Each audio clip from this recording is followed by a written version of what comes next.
So this is a very common saying. A lot of us have heard this statement. It's a quote from the famous Peter Drucker. He's an executive, and he said, "Business goes where it's valued and stays where it's appreciated." How many guys do agree with that statement?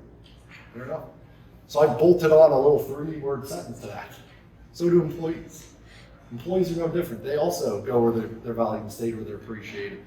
But the word valued is so vague and nebulous, so I'm going to help crystallize that with you guys today. This will be the overarching theme for today's content. And I've got a real dealership group case study to share with you guys where you can see the impact of this. So we'll start off with some stats. About 2.5 years ago, we started working with the fixed ops department in this 4-store group. And since then, they've had 2 consecutive year-over-year 125% plus increases in their customer retention. And customer retention is kind of the bedrock for your business's future. Without customer retention, what do we have?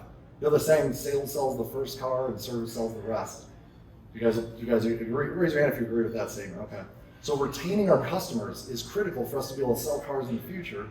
And now, but what about customer retention? What's the benefits to it? Like, let's say we drive it up. How does that affect profit and things like that? We're going to talk about that as well.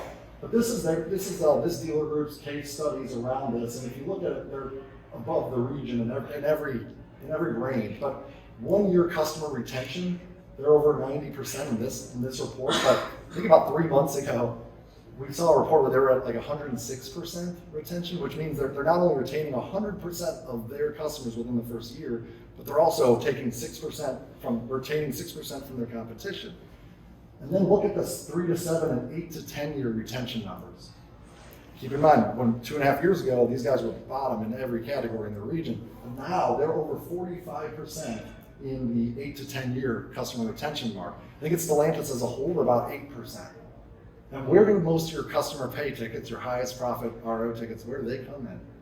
Right over here. So if we can drive up both the short-term and the long-term retention, what will happen to our dollars per RO, our profit? What you're looking at here is their average profit. When we started coaching about 2.5 years ago, they were just under $200 per RO, and now they are consistently over $400 per RO. So the money is real and the impact is real, but moreover, everyone loves coming to work even more because they have relationships with their customers. Their customers trust them.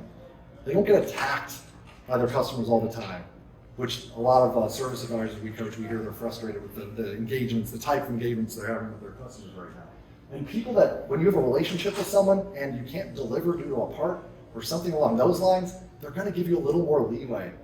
And they're going to give you a little more latitude, and they'll be okay with things not going perfectly every time. And that's what it's all about. It's about helping you guys get these results and love what you do even more.